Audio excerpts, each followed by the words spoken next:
Écoutez le monde vétérinaire autrement sur Veto Micro, un podcast produit par Thémavet.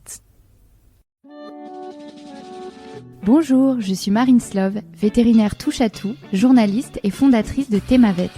Moi, je suis Sophie Hulford, vétote multicasquette, et je me suis fixée comme objectif l'amélioration du quotidien des vétérinaires. Bienvenue sur la saison 2 du podcast qui donne la parole aux vétérinaires.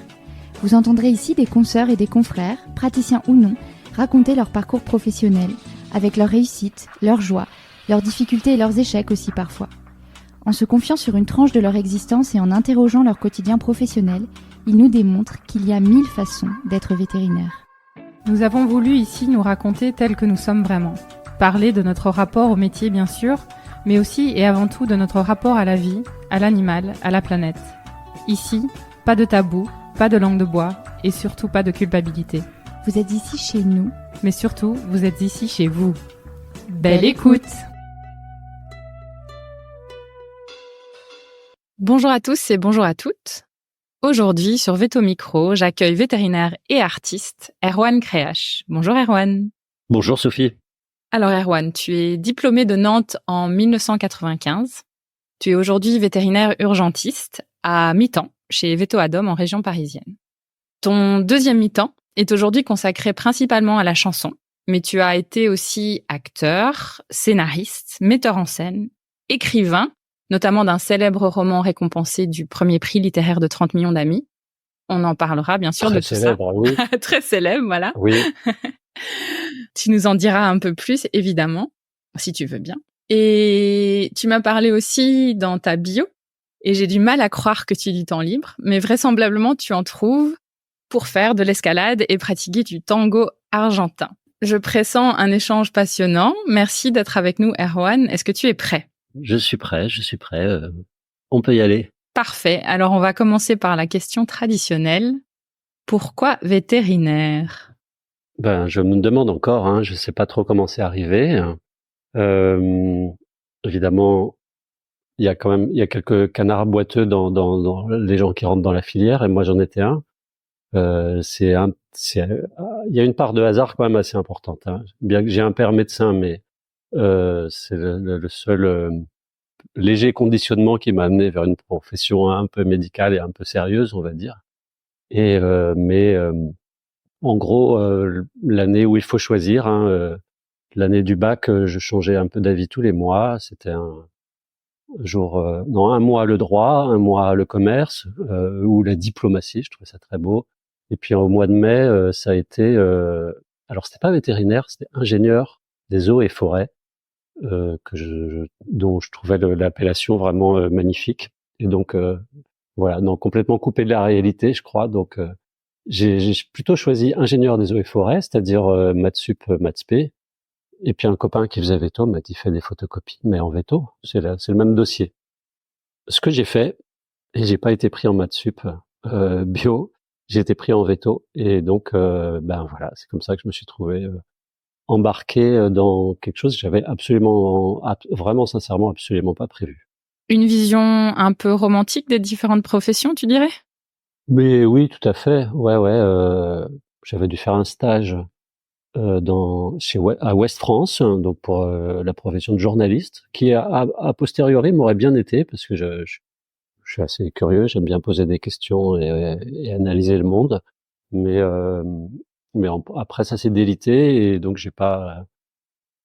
Mais ce métier ou un autre, oui, c'est une vision naïve. Enfin, je suis pas le seul, hein. Je crois que dans les étudiants en vétérinaire, il y en a aussi beaucoup qui ont des visions romantiques du métier, hein. Donc j'en faisais partie, mais en tout cas pas pour le métier de veto.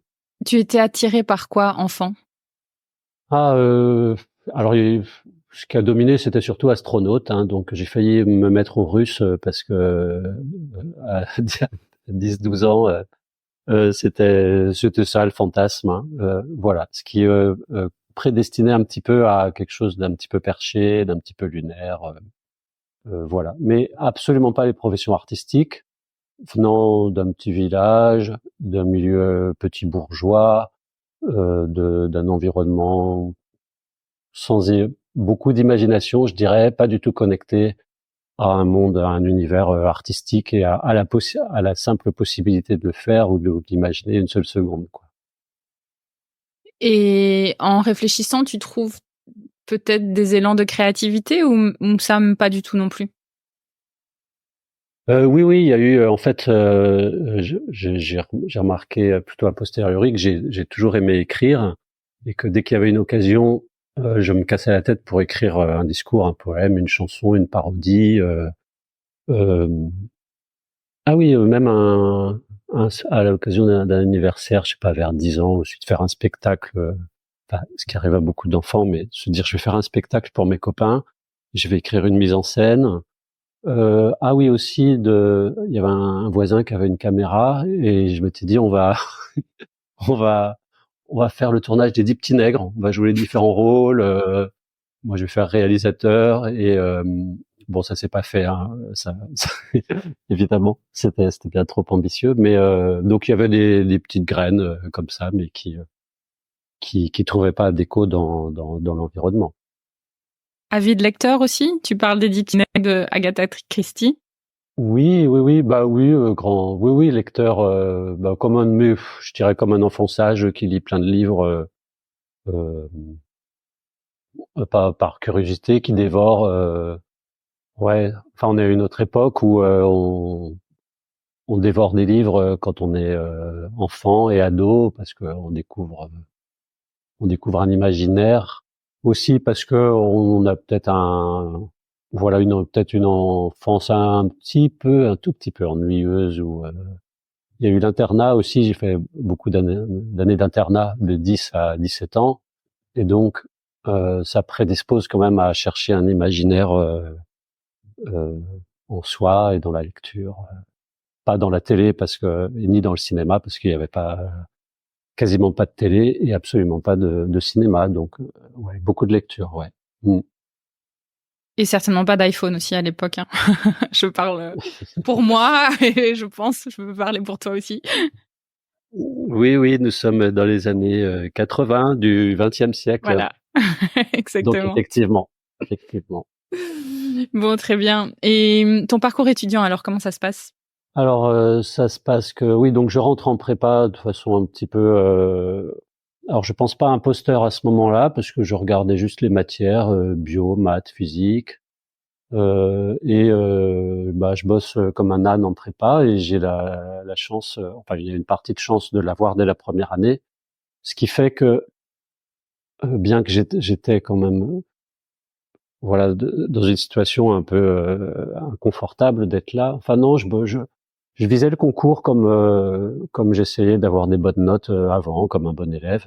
Et donc bah je l'ai eu, et après bah j'ai commencé l'école veto. Mais à partir de l'école veto, à partir de la deuxième année, c'est là qu'on voit que on est dans une école vétérinaire qui a des cliniques des animaux, et que c'est pas seulement de la biologie et des matières théoriques, et que j'ai commencé à me rendre compte que j'avais fait un drôle de choix et que c'était tout à fait accidentel, ça. Donc, et que j'étais vraiment différent de tout le monde parce que en début d'études, tout le monde est assez passionné.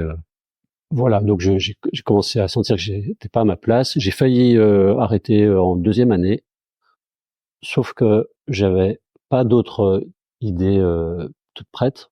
J'avais pas encore enlevé les œillères. J'étais juste un bon élève. J'essayais juste d'avoir les examens, et puis je me suis dit bon, t'as quand même fait le plus dur. Tu vas finir et tu vas voir les perspectives qui s'ouvrent. Il sera peut-être pas trop tard après de voir ce qu'il y a d'autre à faire dans la vie, hein. Voilà. Donc tu te dis, bon, allez, je continue, on verra bien par la suite. Et la vie active arrive alors, et qu'est-ce qui se passe à ce moment-là? Bah, j'ai choisi une voie qui me permettait, comment dire, d'ouvrir des horizons un peu atypiques, c'est-à-dire de passer le concours de veto-inspecteur.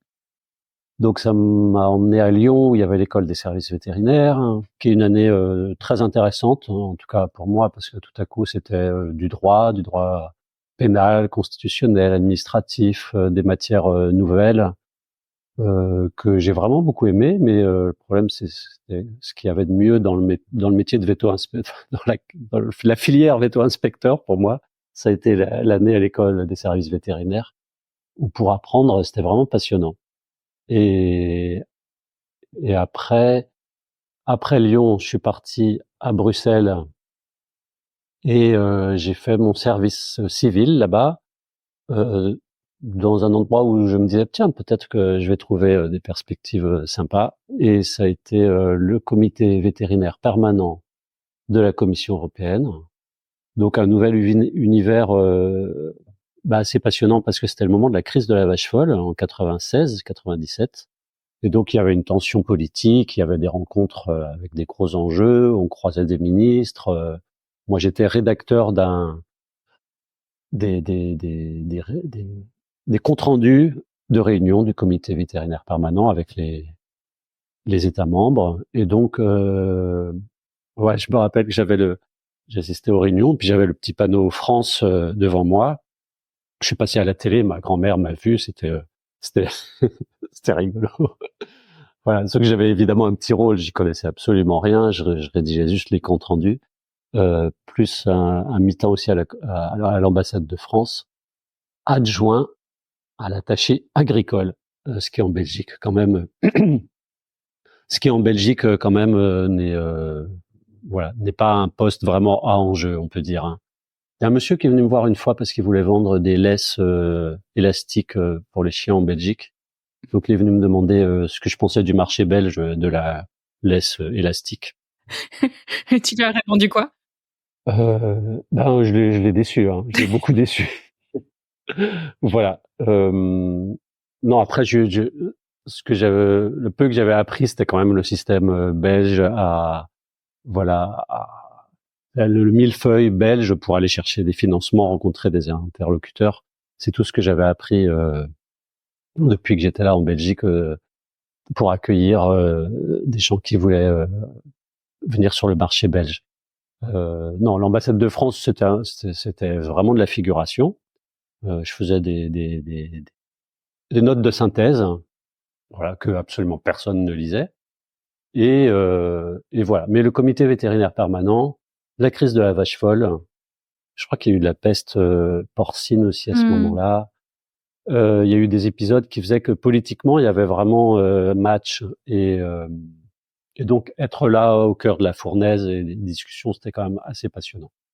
J'ai essayé de faire une thèse sur la recherche porcine au Danemark, mais c'était ennuyeux à mourir. Et du coup, après mon séjour en Belgique à la Commission européenne, j'ai fait ma thèse sur la vache folle. Et c'était quand même un sujet super intéressant. Qu'est-ce qui t'a attiré au départ quand tu as choisi de te lancer dans cette partie veto inspecteur? C'était plus parce que tu voulais pas rentrer dans la partie pratique pure, ou tu avais d'autres motivations? Oui, clairement, à la fin des études veto, pendant les études, j'ai quand même séché les cliniques allègrement. Je faisais vraiment de la figuration, et il était clair pour moi que j'allais pas devenir praticien. Ouais, quand même. Et donc il y avait cette filière-là qui donnait, qui ouvrait vers des perspectives. Il y avait l'international. Il y a des métiers assez riches chez Veto Inspecteur. Je trouve que le côté hygiène alimentaire dans ce qui s'appelait à ce moment-là les DSV, les services vétérinaires, hein, et aujourd'hui ça a un nom, protection des populations, des métiers, voilà, l'hygiène alimentaire, ça me semble pas passionnant, mais enfin l'épidémiologie, la santé animale, l'environnement, il y a des jobs qui sont quand même assez riches avec une dimension biologique, animale, administrative, pénale, relationnelle, sociale, avec des relations avec des éleveurs, des fédérations, des syndicats. Donc c'est un métier qui est ouvert des métiers qui sont ouverts sur la société civile et qui sont en partie riches. Hein. Voilà, moi ça m'a pas convenu. J'ai fait après Bruxelles, j'ai pris un premier poste dans les services vétérinaires des Côtes d'Armor, donc grosse DSV parce que voilà, tous les élevages bretons. Donc il y a des enjeux politiquement, c'est riche, c'est intéressant. Hein. Bon, moi j'ai fait 2 ans et demi, puis je me suis vraiment ennuyé, mais voilà, chacun son truc. Hein. Il y a dans les services vétérinaires, il y a des belles carrières, une belle carrière. Mais c'était pas pour toi. Non, c'était pas pour moi. Ça ronronnait, c'était voilà, je faisais le job, mais j'ai commencé vraiment à comprendre à ce moment-là que j'avais besoin de quelque chose d'un petit peu plus d'adrénaline et de quelque chose de plus créatif, ce que j'avais pas vraiment discerné jusque-là. Oui, parce que la transition après, c'est que tu pars à Paris pour faire le cours Florent. À quel moment t'as le déclic que c'est par là que tu vas t'orienter? C'est quelque chose d'assez marrant. Ça m'est arrivé qu'une fois dans ma vie, hein, mais c'est un phénomène assez impressionnant. J'ai fait au mois de février l'an 2000, je crois. J'ai pris tous mes congés d'un coup. J'étais pas très content, mais j'ai pris 6 semaines. Je suis parti me balader en Indonésie. J'ai fait un très beau voyage. Je suis revenu au boulot. Et une semaine après, c'était le jour de mon anniversaire, fin février. J'avais pas trop de copains là-bas. J'étais tout seul. J'ai fait une grande balade vers le Cap Fréhel. Et là, comme une épiphanie, la lumière m'est tombée du ciel. La lucidité de me dire, mais tu t'ennuies un petit peu dans cette vie. Je faisais un peu de théâtre en amateur. J'avais commencé à Bruxelles et j'avais eu un coup de foudre, quoi. Et je me suis dit, mais la vie est légère. Et je pense que c'est l'Indonésie qui m'a inspiré ça, spécialement Bali, l'insouciance des gens. Ça m'a communiqué une insouciance à ce moment-là qui m'a permis tout à coup de prendre une décision que l'heure d'avant je ne soupçonnais absolument pas. Tout à coup, j'ai décidé que il fallait bouger, changer de vie. Et donc, en l'occurrence, c'était venir à Paris, passer des concours d'école de théâtre, s'organiser financièrement. J'avais des économies de côté. Et donc, j'ai pris cette décision, voilà, en 1 heure de temps. Après, il a fallu s'organiser. Et quelques mois plus tard, voilà, j'avais lâché les services vétérinaires, la vie tranquille, l'appartement au bord de la mer à Saint-Brieuc. Et je me suis retrouvé dans un petit studio de 20 mètres carrés à Paris pour suivre mes cours de théâtre. Voilà. Fabuleux. Tu penses que il y avait quelque chose comme de la peur qui te retenait avant, ou c'est vraiment tu te posais même pas la question? Ouais, voilà, je me posais pas la question.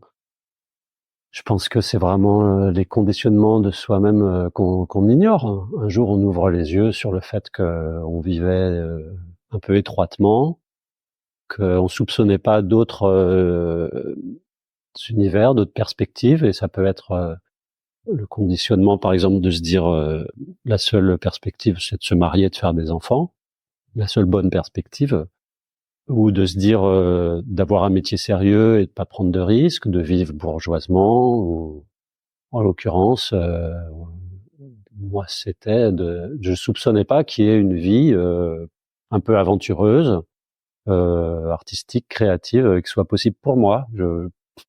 Vraiment, j'en rêvais même pas. Voilà. Ok, donc tu pars à Paris, cours Florent, qui est, pour ceux qui ne connaissent pas, une prestigieuse école d'acteurs. Je pense que la formation, c'est 3 ans, c'est ça? Ça l'était à l'époque? Ouais, c'est 3 ans. Je suis pas resté très longtemps en cours Florent. Après, j'ai zappé pour une autre école parce que le cours Florent, ça a une super réputation, mais c'est quand même une usine à étudiants. Il y a beaucoup de monde. Donc, au bout de quelques mois, j'ai vu un peu le piège, voilà, d'être juste comment dire, juste un pion, voilà, parmi 600. Hein. Donc, j'ai changé vers une autre école de théâtre, moins connue, où on bossait plus d'heures, mieux encadré. Et j'ai fait 1 année. J'ai compris que j'étais pas prêt à refaire 3 ans encore d'études. Hein. Et j'ai trouvé une compagnie de théâtre à la Cartoucherie de Vincennes. Et voilà, ça payait pas, mais c'était une vie de troupe, dans une troupe assez atypique, un peu old school. On jouait sur des tréteaux dans une espèce de hangar, ancienne cartoucherie du milieu du XXe siècle. Et c'était voilà, c'était super excitant, mais pas un copec à gagner. Hein. Donc à ce moment-là, enfin juste un petit peu avant, j'ai bien vu que mes économies commençant à fondre, il fallait gagner sa vie. Et je me suis dit tiens, qu'est-ce que je sais faire euh, quand t'es comédien, tu fais serveur. Hein, tu dis ah mais j'ai un diplôme en fait. Peut-être que je pourrais m'en servir. Bon, sauf que je savais plus soigner enfin à ce moment-là, j'avais jamais soigné un chien quoi. Donc pendant que je faisais mes cours et la compagnie de théâtre, j'ai commencé à me former, mais pour de vrai, de façon par des stages en fait chez des copains dans des cliniques veto à Paris. Et c'est à ce moment-là que je suis devenu praticien vétérinaire pour faire veto à domicile. Je soupçonnais pas l'existence de veto à domicile avant d'arriver à Paris. Et, euh, et j'ai découvert que ça existait. Après quelques gardes dans les cliniques, quelques gardes de nuit dans les cliniques parisiennes, j'ai compris que c'était quand même vachement plus marrant. Et donc je suis devenu praticien à ce moment-là. Voilà. Bon, tu te doutes bien, j'ai pas mal de questions là. Restons d'abord sur la partie praticien. À ce moment-là, est-ce que ton raisonnement, c'est de te dire vraiment, j'ai besoin de quelque chose d'alimentaire. Est-ce que tu y trouves néanmoins quand même un certain plaisir, une petite révélation de quelque chose que t'aimes ou pas du tout?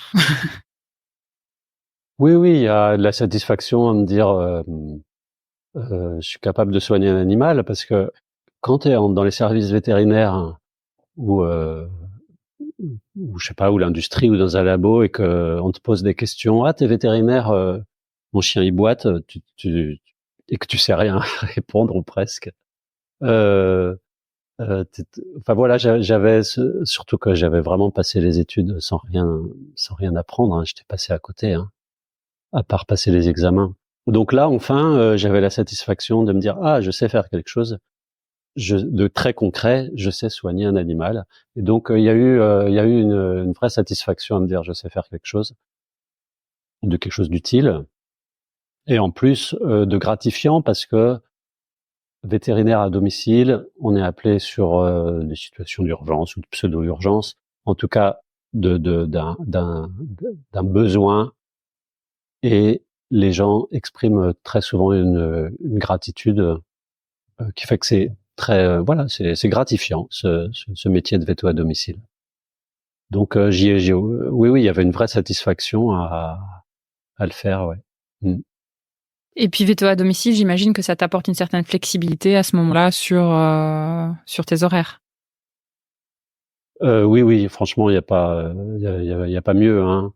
Je disais, je suis intermittent vétérinaire parce que effectivement, je faisais c'est à peu près ce que je fais aujourd'hui, quoi, 10 vacations par mois. Un peu à l'avance du planning, on dit quel jour on peut pas travailler parce que certains ont des remplacements et puis d'autres une clinique et puis d'autres une répétition ou un tournage. Et moi, c'était le cas, j'avais ceci, cela et ça se combinait super bien, quoi. Donc dès le début, c'était très pratique, ouais. Ouais, ouais, grande flexibilité. Je rebascule sur la partie école. Déjà, pour rentrer dans une école de théâtre, j'imagine qu'il faut passer des examens d'entrée.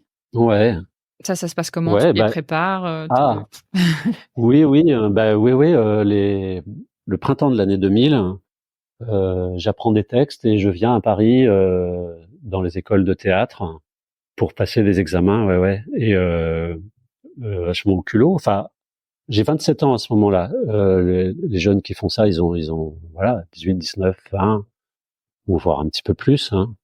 Mais je suis déjà, j'ai une expérience pro, je suis un peu plus adulte, et donc à la limite, j'ai un peu plus, à la fois un peu plus confiance en moi, et en même temps, c'est une place, comment dire,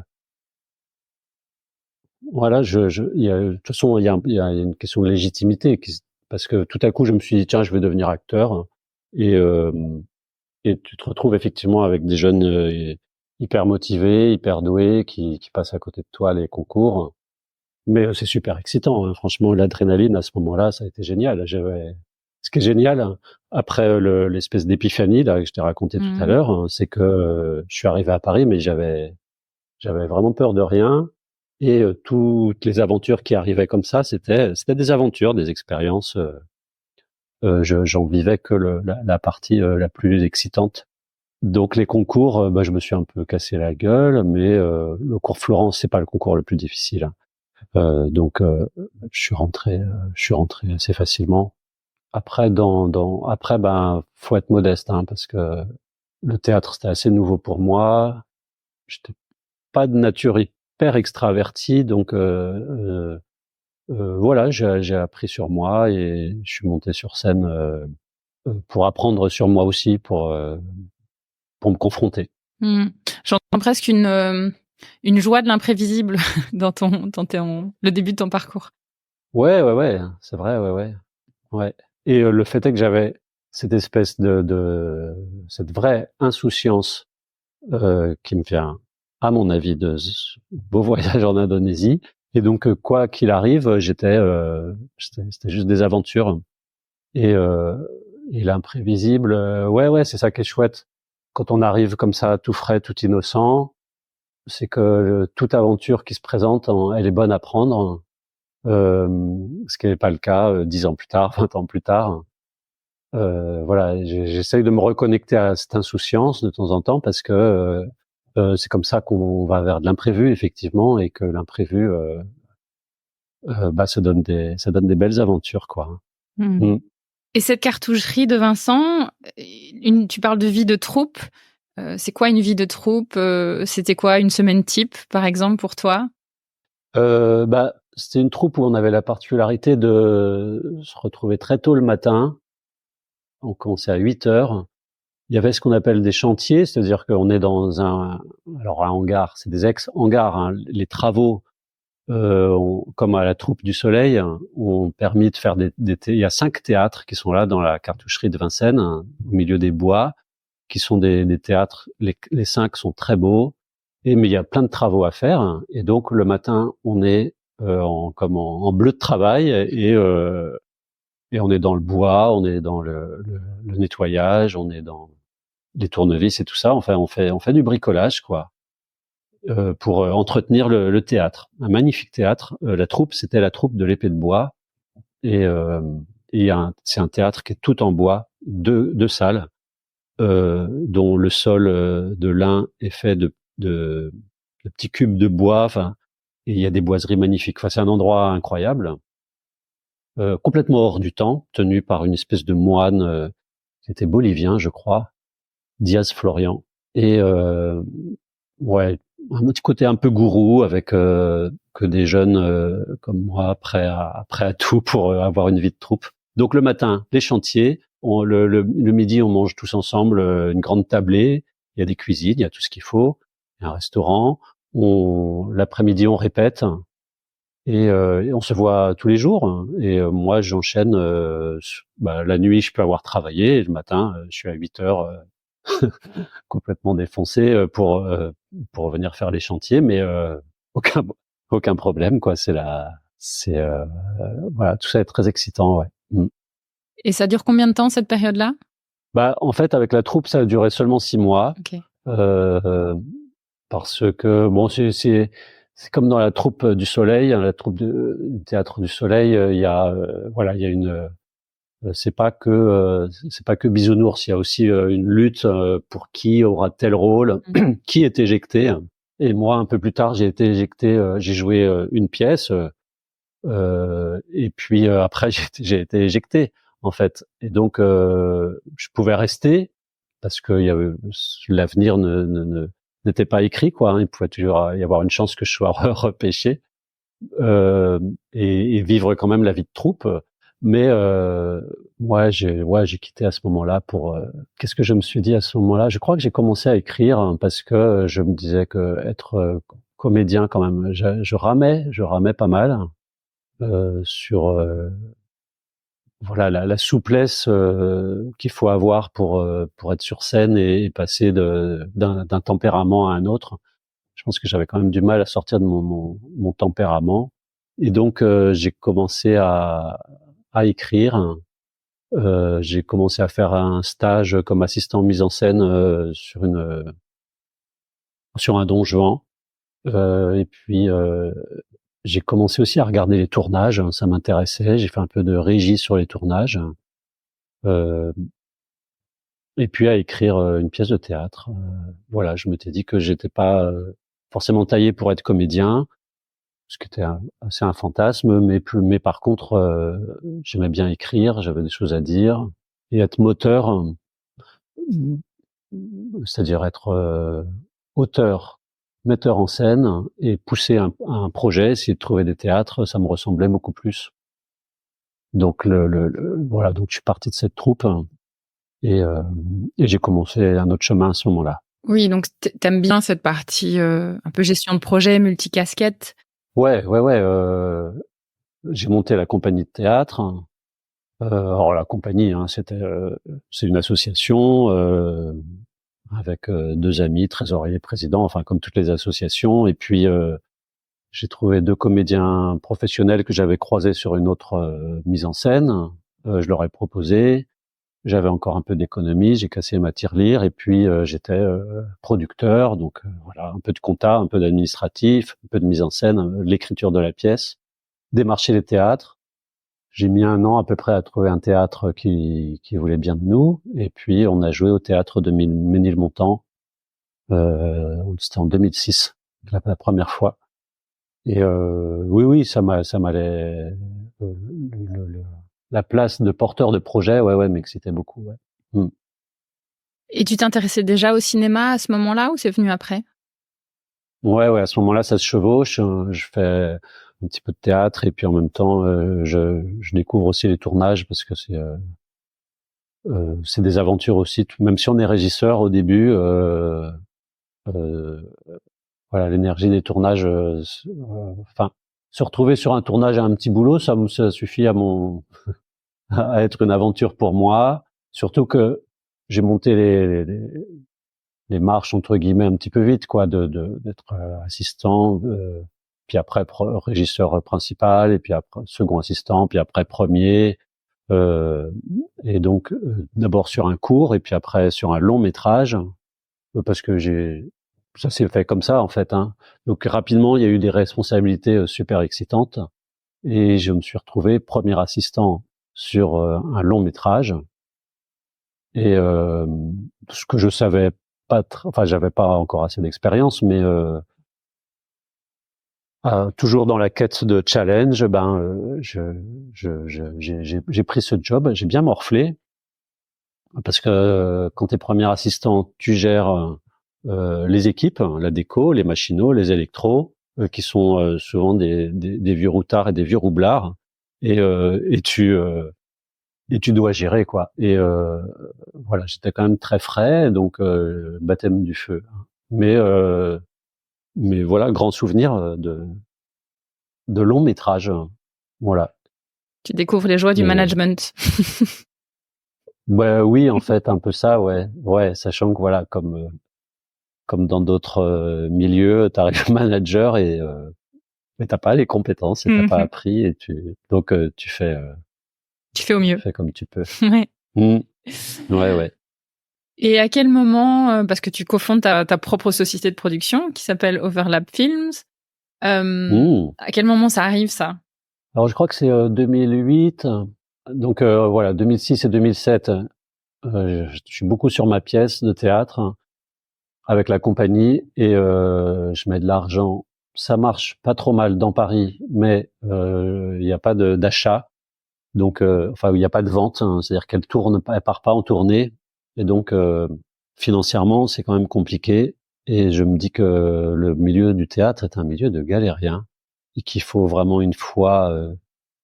Beaucoup de pièces de théâtre, elles mettent 3-4 ans à éclore vraiment. C'est-à-dire qu'elles commencent dans un petit théâtre, elles se bonifient, on les améliore et prennent de la consistance en passant d'un petit théâtre à un plus grand, etc. Mais faut se battre, faut avoir la foi pendant 3-4 ans, quoi. Donc j'ai senti que j'avais pas tant que ça, j'étais pas prêt à ça.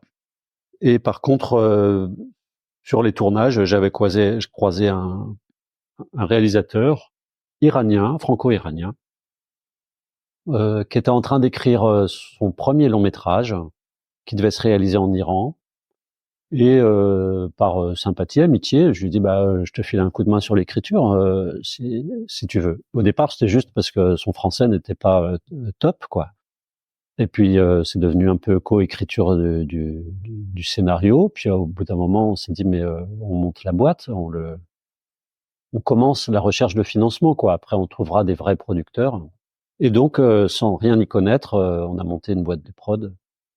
Et puis, au lieu de que ce soit juste pour le début, pour trouver des financements à l'écriture, c'est devenu la boîte qui allait produire ce long métrage qui s'appelle Noces éphémères, qu'on a donc commencé à écrire vers 2007-2008. Et donc, c'était mon associé qui était l'auteur et le réalisateur du film, et le producteur avec moi, on était deux. Et donc, encore une fois, je me suis lancé sans trop savoir ce que c'était que le métier de producteur, hein. Et donc à essayer de faire des budgets, à essayer de choper des infos partout pour se dire comment on monte un budget d'un film. Et voilà. C'est ce que j'allais dire. Tu te formes comment? Tu vas sur YouTube, tu lis, tu trouves des copains, parce que j'imagine que tu dois avoir une certaine crédibilité pour aller chercher des financements pour ce genre de choses. Oui, ouais, c'est glaner toutes sortes d'infos pour. Mais oui, partout. Non, il y a pas YouTube. Il y a peut-être 2 ou 3 livres sur les financements. Ouais, je crois. Ouais, je l'ai toujours, je crois, un livre sur les financements. Et puis trouver des budgets types qui existent. Voilà. Le petit souci que j'avais, c'est que, alors j'ai quel âge à peu près, 34, 35 ans à peu près, mais j'ai toujours l'air d'en avoir à peu près 25. Donc j'ai toujours l'air d'être le stagiaire. Donc comme producteur, je me sens pas super crédible. J'ai souvent ce petit souci-là à ce moment-là. Surtout, voilà, les producteurs, c'est quand même voilà les mecs qu'on imagine pas forcément avec le cigare, mais voilà, ils sont un peu épais, un certain charisme. Voilà. Et moi, j'ai toujours l'impression d'être un peu un étudiant attardé qui fait un peu adolescent. Et franchement, c'est pas facile, hein. Bon, on a quand même réussi à trouver le financement. Alors entre l'écriture et le tournage, il s'écoule à peu près 3-4 ans. Donc c'est long, hein. Pendant ce temps-là, tout le monde te demande alors que ça avance. Tu fais, mais oui, ça avance. Voilà, tous les 6 mois, tu fais un petit pas en avant, tu trouves 100 000 euros. Et il y a eu 2 voyages en Iran parce qu'il y avait de l'argent iranien aussi, et un peu d'argent d'Allemagne aussi. Enfin, vraiment des bouts de ficelle par-ci par-là pour arriver à financer. Et un premier long métrage, de toute façon, c'est toujours sous-financé. Donc voilà, il faudrait 2-3 millions et toi tu tournes avec 400 000 euros, quoi, comme un gros court métrage. Donc s'il y a un peu de bidouillage et voilà. Donc à la ténacité, on a quand même réussi à trouver assez de financement. Bon, mon associé avait, c'était un film qui s'est tourné en Iran, hein, donc ça reposait beaucoup sur lui là-bas. Donc il a eu un savoir-faire, voilà, qui a permis les choses, hein. Moi tout seul, évidemment que j'aurais pas pu tourner un long métrage en Iran. Mais voilà, on a été très complémentaires et ce film, il est chouette, quoi. Tu nous fais le pitch? Alors ça s'appelait Noces éphémères et le titre, il fait allusion à un mariage qui existe encore dans les traditions iraniennes chiites, donc surtout en Iran, hein, les chiites. C'est la possibilité de se marier pour une durée déterminée, c'est-à-dire on fixe la durée comme un contrat. On dit 1 an, 6 mois, 24 heures, on peut aussi, c'est souvent de la prostitution. C'est une coutume chiite qui existe encore, qui se pratique en Iran, mais ils en parlent pas trop, hein, ils sont pas très fiers de ça, c'est pas la vitrine de l'islam iranien. Et donc notre histoire, elle se passe parce que un homme et une femme qui cherchent comment dire, avoir une relation à l'abri de la police, on recourt à cette vieille pratique pour pouvoir avoir une relation sans que la police puisse intervenir et vous mettre en prison, quoi, parce que c'est ce qui se passe quand à ce moment-là, dans la rue, quand un homme et une femme se tiennent par la main dans la rue, soit ils sont frères et sœurs, soit famille, soit mariés. Si on est marié à durée déterminée, ça va. Voilà. Et donc ça parle de l'hypocrisie de la société iranienne. Ouais. Et qu'est-ce qui les empêche de se marier tout court? Pourquoi ils choisissent cette option-là? Est-ce que ça spoil? Je veux pas spoiler, mais je me pose la question. Oui, en fait, c'est parce qu'ils sont frères et belles-sœurs, parce que il est amoureux de la femme de son frère qui est décédée. Elle est veuve, et donc ils peuvent pas marier se marier avec sa belle-sœur, quoi. Donc c'est un peu moins honteux de faire un mariage à durée déterminée que de faire un vrai mariage. Okay. Donc c'est pour ça qu'ils courent après cette pratique, mais c'est simple et c'est pas simple à faire en Iran. Si on a un mollah dans la poche, ça va. Voilà. Mais c'est une coutume. Alors, elle existe un petit peu en Iran. Hein, ils s'en vantent pas beaucoup, mais elle existe aussi dans des pays sunnites, le Maghreb, mais de façon pas clandestine, mais disons que dans des relations de prostitution, on va dire, voilà, un musulman qui va au Maroc, qui va y passer un mois, et il veut se sentir en paix avec sa religion. Il a une escorte, on va dire, pendant 15 jours. Il fait un mariage à durée déterminée. Il trouve un religieux pour lui l'accorder. Et apparemment, c'est quelque chose qui existe. J'ai entendu, mais c'est hyper marginal. Hein. C'est hyper marginal. Mais ça existe, et c'est intéressant que l'islam chiite, en tout cas, ne permette ça. Ouais, quoi. Ouais. Et tu as produit d'autres films depuis que tu as cofondé cette société?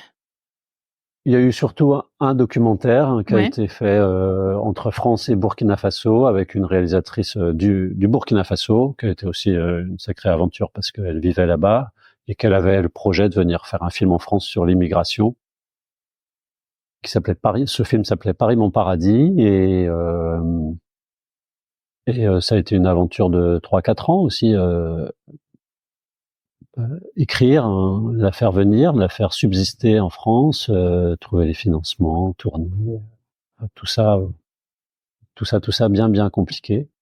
Mais au final, un documentaire qui a existé en télé, qui a existé dans plein de festivals, et qui lui a permis de démarrer une carrière de réalisatrice, parce qu'elle avait juste fait un documentaire avant.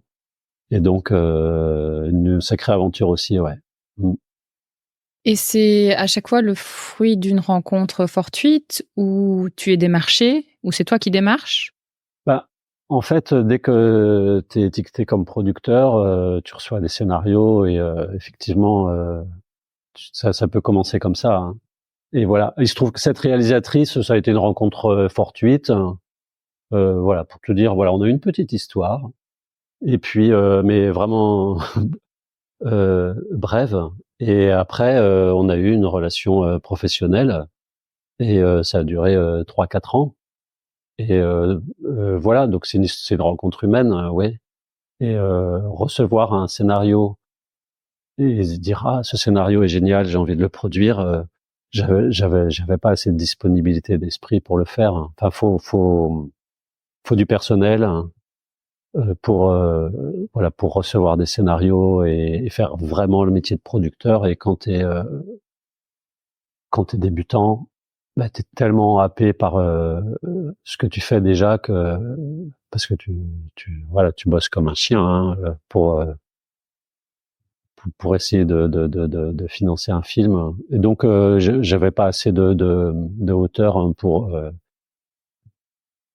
voilà trouver des pépites. Enfin, ce qui est très chouette dans un milieu dans un métier de producteur, hein, c'est voilà, c'est de recevoir, de détecter des pépites de scénario, des pépites de réalisateur, se dire ça c'est génial, je vais le produire et de se battre.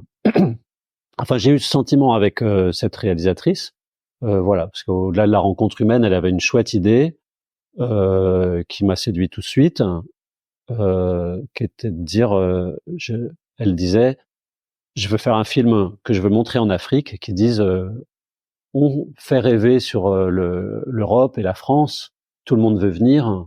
Pourquoi? Pour les destins de ceux qui arrivent, en général, c'est des clandestins, ils ont des années de galère, ils vivent voilà, dans des taudis, ils ont du mal à se nourrir, socialement ils n'existent pas, et on fait quand même croire, ils font quand même croire à leur pays d'origine, à leur famille, que tout va bien.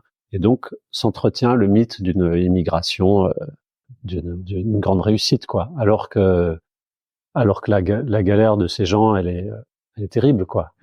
Donc elle a voulu raconter ça et je trouve et c'est hyper courageux. Hein, elle avait beaucoup de courage à faire ce film et donc ça a été un beau film et d'ailleurs ça a été assez original, voilà, pour marquer plein de festivals et que ce soit le début de sa carrière.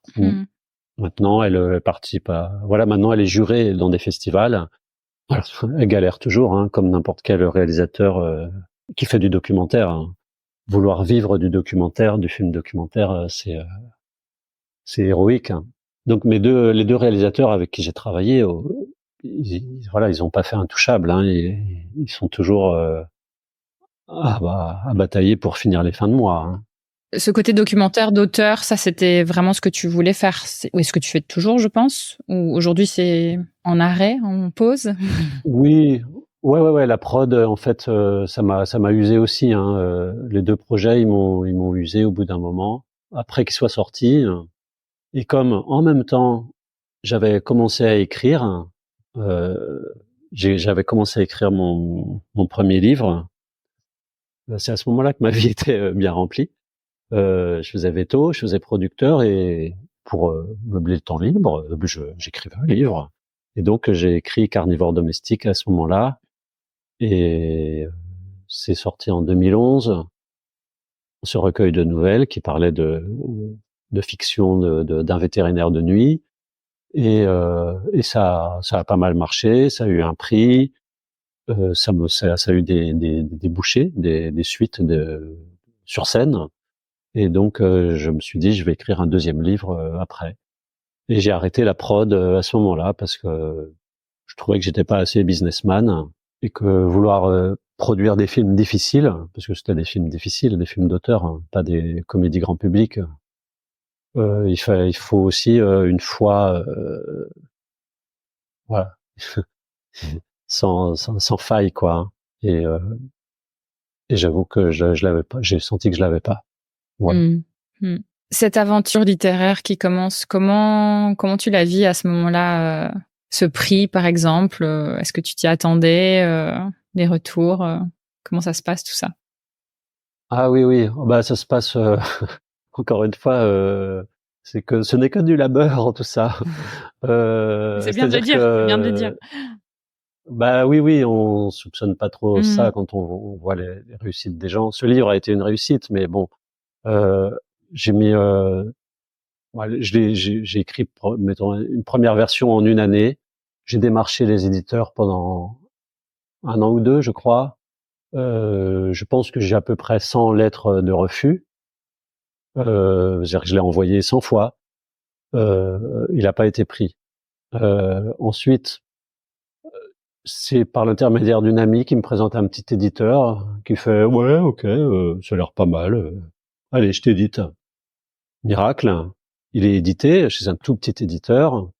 J'embauche moi-même une attachée de presse que je paye de mes deniers et qui fait un super boulot. Et en fait, il décolle entre guillemets. Il y a des articles, et il y a un petit peu de télé, euh, et il obtient un prix, le prix donc 30 millions d'amis, présidé par Michel Houellebecq. Que voilà, il y a une remise de prix au restaurant Drouan, le même que ce restaurant où on remet le prix Goncourt. Donc il y a Michel Houellebecq, il y a 50 caméras et projecteurs qui sont pas venus pour moi, mais pour Houellebecq. N'empêche que j'ai mon petit quart d'heure de gloire là pour ce premier livre. Voilà. Donc il y a, je sais pas combien d'éditeurs qui n'en ont pas voulu, mais il décolle, il finit par décoller, et après il est adapté en poche. Je fais une adaptation au Centre Pompidou à Beaubourg, au Théâtre de la Criée à Marseille. Je suis un peu invité ici et là. Enfin voilà, j'ai de la réussite avec ce bouquin pour lequel j'ai ramé pendant 3-4 ans, quoi, hein. Voilà comment il a existé ce bouquin. Ouais. Tu l'as rencontré, Michel Houellebecq, t'as discuté avec lui. Comment ça se Alors passe? j'ai discuté 3 secondes lors de la remise de ce prix, hein, parce que il est quand même déconcertant. Houellebecq, on a vraiment l'impression qu'il a abusé des somnifères, même à 14 heures. Il est complètement atone, quoi, hein, puis il dit des phrases, il peut dire des phrases d'une banalité affligeante. C'est bien la compagnie d'un animal, etc. Donc la conversation était pauvre. Voilà. Après, je l'ai recroisé parce qu'il habitait dans le 13e à ce moment-là, pas loin de chez moi. Je l'ai recroisé dans la rue quelques années plus tard, hein. Michel, vous vous souvenez de moi? Et il se souvenait de moi, oui, oui. D'accord, Donc on a ok. papoté, et euh, et dans le fond, il est comment dire, je pense qu'il discute, il peut discuter avec un ministre ou avec un clochard avec la même simplicité. Il a quand même quelque chose de touchant, cet homme-là, je pense, de jamais. Il reste lui-même, quoi, hein, qu'on l'aime ou pas, et ses idées là. Mm. Dernièrement, c'est quand même pas très séduisant, mais en tout cas, voilà, on a parlé quelques minutes des chansons que j'écrivais et puis des poèmes, parce qu'il écrit des poèmes aussi. Et, euh, et voilà, donc du coup. Je l'aime bien parce que c'est quand même lui qui a soutenu mon livre et qui m'a permis de décoller avec ce livre. Donc je lui dois ça, Michel Houellebecq. Qu'on salue, parce que bien évidemment, il écoutera ce podcast, n'est-ce pas? Mais nous le saluons, Michel, si tu nous entends. Qui sait, qui Ah, sait, qui sait. qui sait? Voilà, une bouteille à la Mm. mer. Ouais. Voilà, si quelqu'un connaît personnellement Michel Houellebecq, n'hésitez pas à lui envoyer. Ouais. Euh, Ouais. C'est le succès Voilà. de ce livre qui te donne envie d'aller plus loin, ou ta décision est déjà prise que tu veux écrire un deuxième livre et que c'est une voie pour toi? Oui, ça me porte un petit peu, et je me dis que je suis fait pour écrire un roman.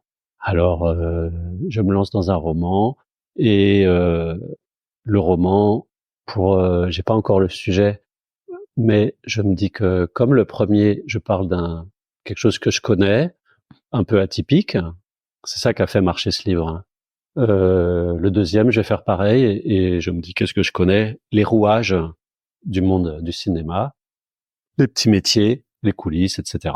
Et donc, je me lance sur un roman qui s'appelle La montée des marches, qui parle de tout ce parcours des petits métiers du cinéma, d'un réalisateur qui vient de nulle part et puis qui monte petit à petit l'escalier, qui en quelques années va l'amener au Festival de Cannes.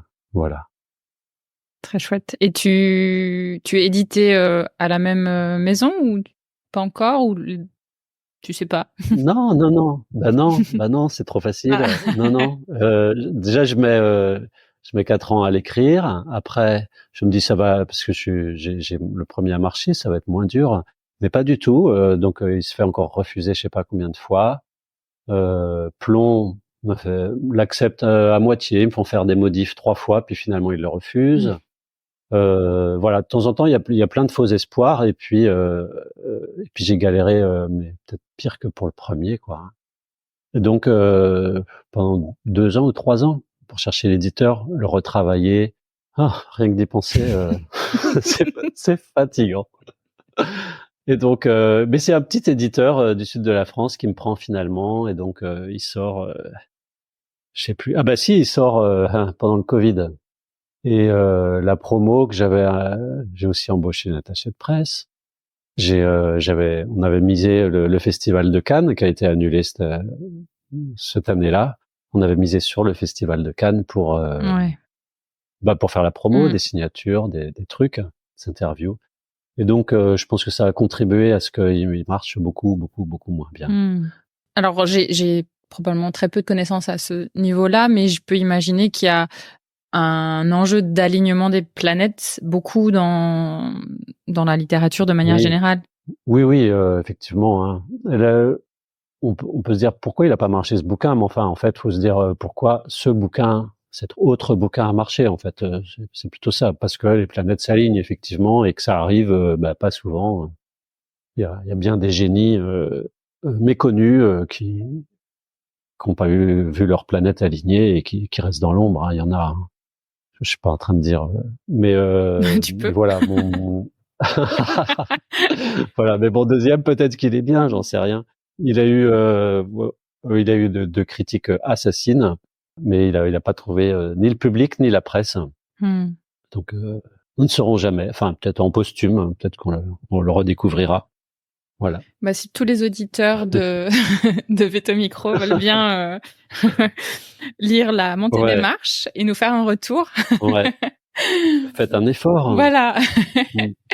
D'autres livres en perspective là pour l'instant ou depuis celui-là? Non, ça m'a aussi vacciné. Hein. Donc je me suis vacciné contre le théâtre, après contre le cinéma. Là, ça m'a vacciné contre l'écriture de romans. Et donc, je ressens pas le désir d'écrire autre chose, quoi. Hein. Je ressens surtout, la pléthore de livres qui sortent tous les mois, soit chez éditeurs, soit auto-édités.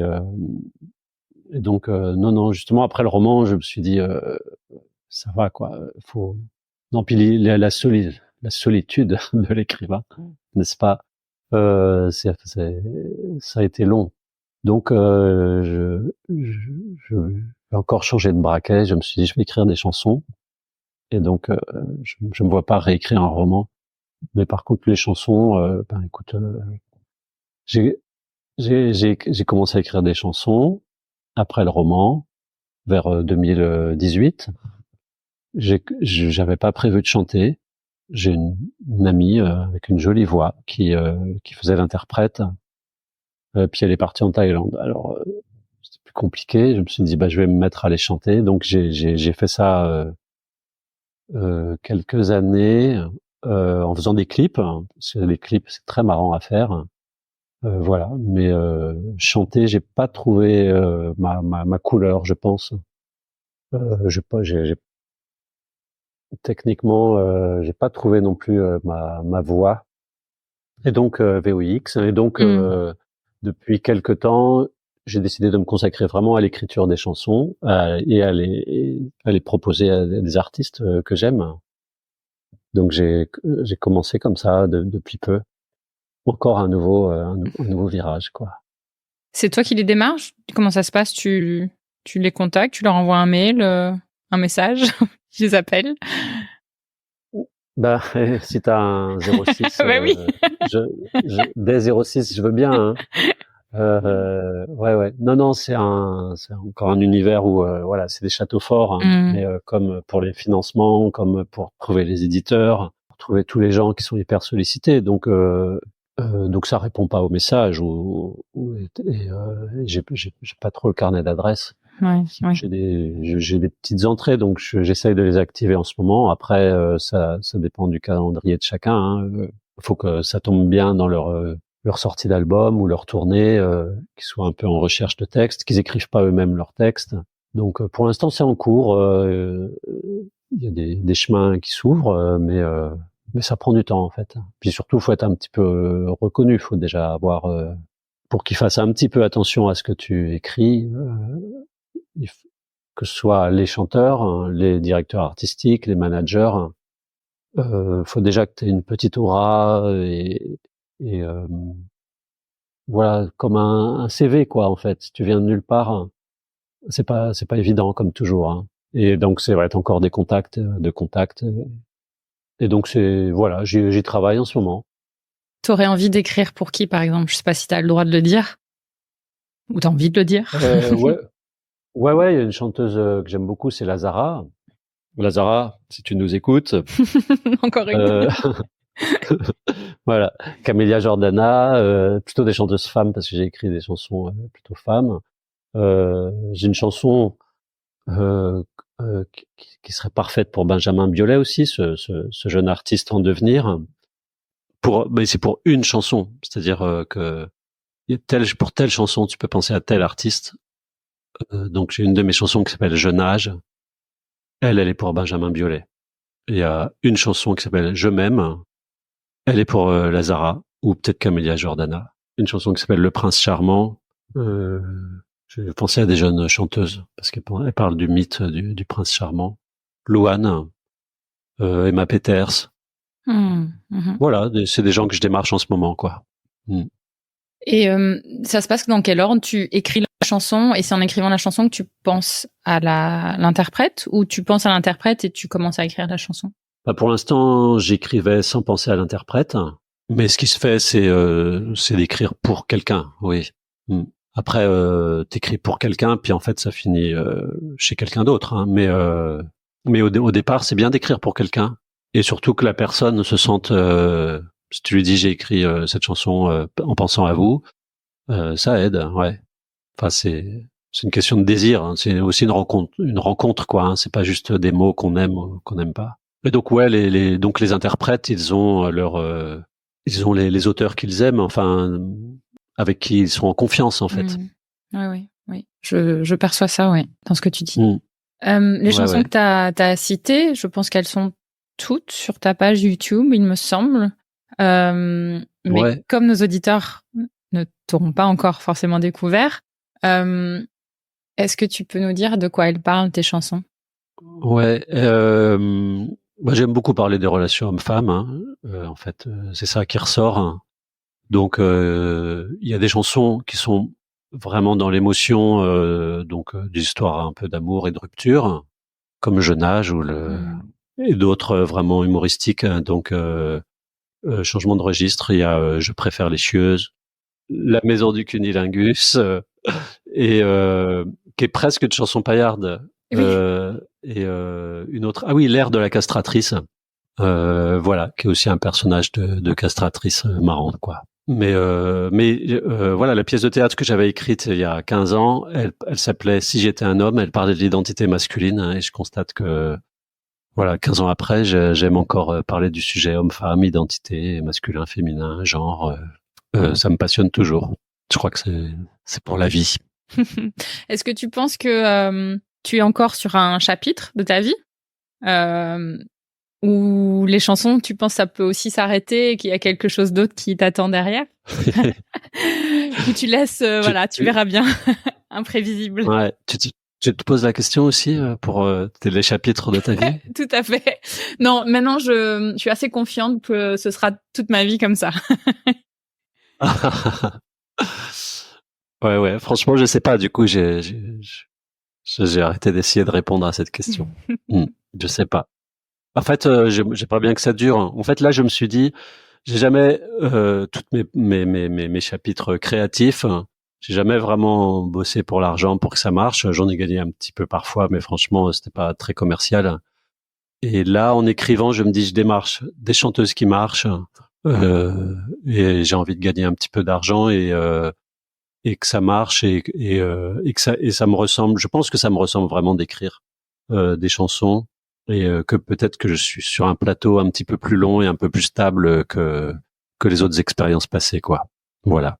Très bien. En tout cas, je te souhaite plein de réussite, c'est sûr. Il nous reste un peu de temps.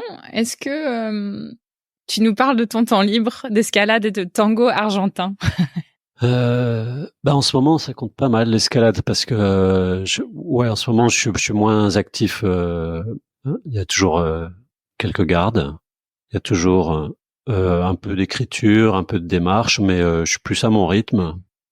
Et donc, voilà, je fais pas mal d'escalade. Et le tango, ça fait 20 ans que j'en fais et ça va, ça vient. Il y a des... Ah bah, j'y retourne dimanche soir. Tiens, il y a un bal dans un lieu très chouette, le Cirque électrique à Paris. Et le tango, ah oui, j'ai commencé au moment où je faisais du théâtre. Et c'est une danse qui est très particulière. C'est une danse très relationnelle. Voilà, quand on danse en serrant quelqu'un dans ses bras qu'on ne connaît pas et qu'on improvise chaque pas, bah faut, comment dire, il se passe des choses qui sont de l'ordre, voilà, de comment on s'entend avec quelqu'un physiquement et on se découvre en fait. Hein. Donc il y a beaucoup de comédiens qui dansent le tango parce que voilà, ça a rien à voir avec la salsa ou le rock ou des danses à deux. En fait, c'est tellement deux intimes qui dansent ensemble, deux intimités qui dansent ensemble, que voilà, c'est une danse passionnante pour ça. Il y a de la technique, mais c'est de l'humain, quoi. Voilà, on est bon danseur si on est aligné intérieurement, quoi. Si on est un petit peu fragile dans, je sais pas, si on est un homme dans sa relation aux femmes, un petit peu, si on est un peu évitant, par exemple, eh ben, ça se voit dans la façon de danser, quoi. C'est très intéressant. Oui, donc c'est un peu révélateur sur soi. En fait, on découvre des choses sur soi qu'on ne connaissait pas, j'imagine. Ouais. Si on regarde un petit peu, ouais. À condition de se regarder soi-même. Enfin, ça oblige un petit peu, oui. À moins d'être vraiment un bourrin. Mais oui, mais ça parle, voilà, comme dans mes chansons, ça parle de la relation homme-femme, même si on peut danser homme-homme ou on peut danser femme-femme. Mais ça parle de sa capacité à guider, à emmener quelqu'un, à être à la fois presque dominant, puisqu'on dirige, et en même temps d'être accueillant.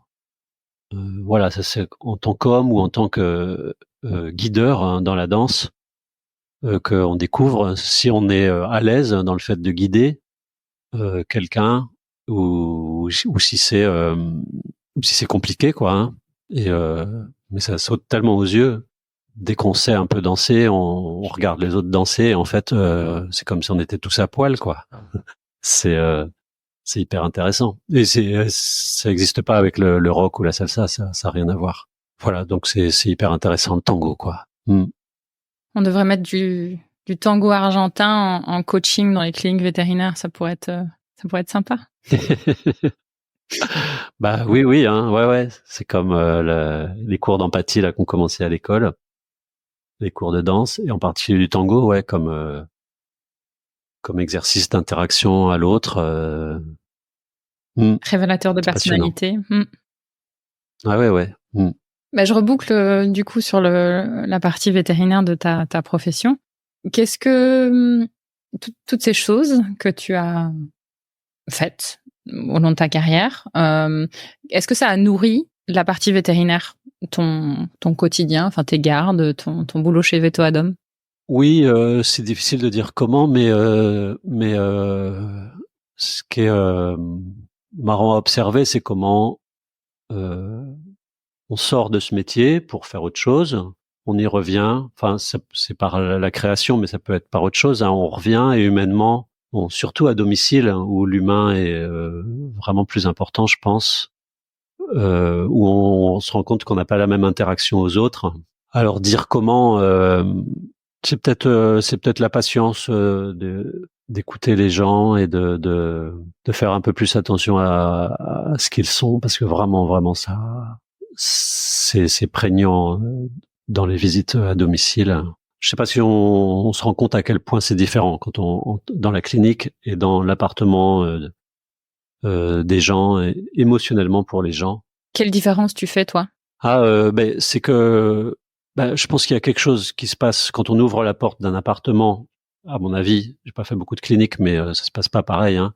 Tu ouvres la porte, t'as pas encore enlevé ta veste ni posé ton sac, que les gens ils ont déjà commencé à raconter l'histoire du chien et la vie et leur vie à eux, et qu'en 1 minute 30, tu peux avoir l'histoire du divorce, l'histoire des vacances, d'un décès dans la famille. Et que les gens se lâchent de façon souvent sans retenue. Hein. Ça va très très vite. Et ils se sentent vraiment beaucoup plus libres de se laisser aller à ça par rapport à une clinique. Ça me saute aux yeux. Et voilà, la porte est à peine ouverte que ça commence, hein, souvent. Et quand je pense qu'on arrive dans le cadre du clinique, donc client, on se tient beaucoup plus, hein. On est là vraiment pour le chien. Qu'est-ce que tu en penses? Alors personnellement, j'ai pratiqué les deux. Oui, Je pense en Angleterre, les cliniques intègrent plus de visites à domicile maintenant de petits animaux que en France, de ce que j'ai pu constater. C'est un peu soit l'un, soit l'autre ici.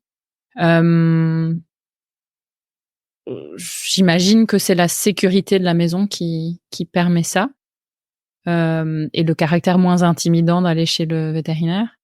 Et finalement, je me dis que ça nous apporte beaucoup plus d'informations sur la situation, sur le chien, d'être chez la personne que quand ils viennent chez nous et qu'ils sont intimidés et qu'ils omettent finalement des éléments. oui. Voilà ce que j'en pense. Et après, c'est aussi très facile de les faire parler.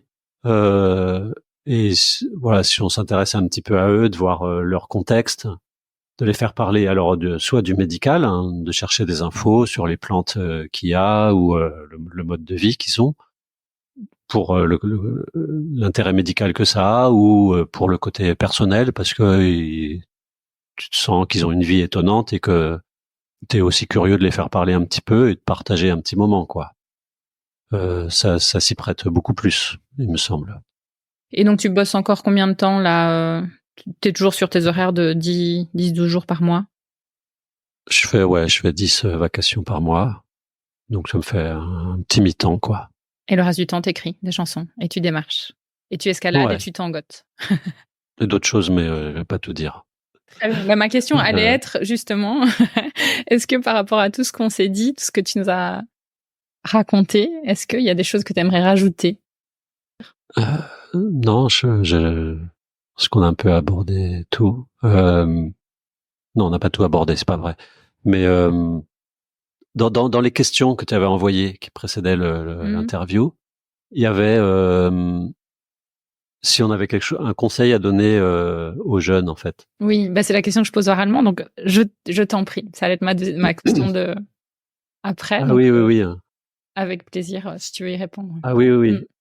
Ouais. Ben ça m'a fait réfléchir à ça, en fait. Et bon, en fait, bon, j'ai pas vraiment de conseils, parce que je me rends compte que je me rappelle pendant les études, on avait reçu dans l'amphi un jour des vétos qui avaient eu des carrières complètement atypiques, dont un qui était devenu maire dans un village africain, des gens qui étaient complètement sortis du domaine. Et en fait, je crois peu que, enfin, si ça ouvre un peu les yeux, mais enfin, bon, c'est difficile il y a pas vraiment de conseils à donner, mais en fait, moi, bon, à 50 ans aujourd'hui, je me rends compte par les quelques fois où j'ai pu croiser des jeunes stagiaires, étudiants en veto, que en fait, c'est plutôt, enfin, ça fait un peu tarte à la crème, mais j'ai plutôt envie de les écouter, parce que à 50 ans, on commence à penser un petit peu qu'on a compris la vie et que on a bien plus compris de choses. Et en fait, on risque un peu de plus être en phase avec les nouvelles sociétés. On a envie de critiquer et de dire, ah, c'était mieux avant. Et des jeunes, qui soient vétos ou autres, en fait, hein, nous permettent quand même d'essayer de pas devenir des vieux croutons, quoi. Et donc, ouais, un peu réac, quoi. Et donc ils ont pas des conseils à nous donner, mais enfin, implicitement, en fait, ils nous font comprendre comment on doit faire pour pas devenir des vieux croutons, quoi. Donc j'aime bien croiser des jeunes étudiants, mais vraiment pas pour leur donner des conseils, quoi. Donc ton conseil serait venez nous parler. Nous les vieux cons d'aujourd'hui, venez nous parler. Ouais, ouais, ouais. Mm. Soyez indulgents. Ouais, ouais, ouais. Après, je schématise un petit peu, hein. Il y a des jeunes, voilà, qui sont avec des œillères, mais pire Ouais. que tout, hein. Et voilà. Puis il y en a qui sont incroyables, et moi, j'avais pas cette maturité à cet âge-là, et j'adore voilà, qui m'épatent comme ça. Et parfois, c'est assez rassurant. Moi, je suis un petit peu adolescent attardé, et ces gens-là, ils me rassurent, en fait. C'est peut-être pour ça que je les aime bien. Parce que des gens de 25-30 ans, voilà, ils ont pas du tout les mêmes, voilà, les mêmes valeurs sur qu'est-ce que la réussite sociale, la réussite dans la profession veto, etc. Il y en a beaucoup qui sont quand même très très détachés de ça. Moi, ça me plaît, ça me va bien. Donc, c'est peut-être pour ça que j'aime bien les croiser.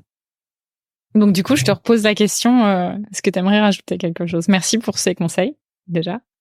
Ah oui, il y a une chanson quand même qui s'appelle La vie de chat n'est pas une vie de pacha.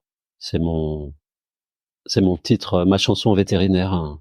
Ah, elle est sur YouTube aussi? Elle est sur YouTube, oui, oui. Et c'est un chat qui aspire à la liberté parce que c'est un chat d'appartement bourgeois. et voilà, c'est une grande métaphore sur la vie, nos vies. Et voilà, c'est peut-être le mot de la fin. Voilà. Ben parfait. La vie de pacha n'est pas une vie de chat. Parfait, moi ça me va très bien. Comment est-ce qu'on peut te contacter s'il y a des gens qui sont inspirés par ton histoire? Est-ce qu'ils nous envoient un petit mail et puis on te forward? Oui, je peux donner mon mail, mon LinkedIn, la page YouTube. Très bien, on mettra tout ça en lien. Tout ça est disponible, ouais. Parfait. Ouais, avec plaisir. Bah écoute, je te remercie beaucoup, Erwan. C'était très chouette. J'ai pris beaucoup de plaisir. J'espère que toi aussi. Bah moi aussi, ouais, c'est une belle conversation. Merci Sophie. Merci d'avoir écouté cet épisode de Veto Micro. Si le cœur vous en dit, partagez-le à vos amis et à vos collègues, abonnez-vous au podcast et mettez-nous une note de 5 étoiles avec un gentil commentaire. C'est ce qui nous permet de remonter dans les classements et de donner de la voix à la profession. Si vous souhaitez participer à Veto Micro, nous suggérer des invités ou tout simplement nous écrire, faites-le sur l'adresse podcast@themavet.fr. Prenez soin de vous et à la semaine prochaine pour écouter une nouvelle façon d'être vétérinaire.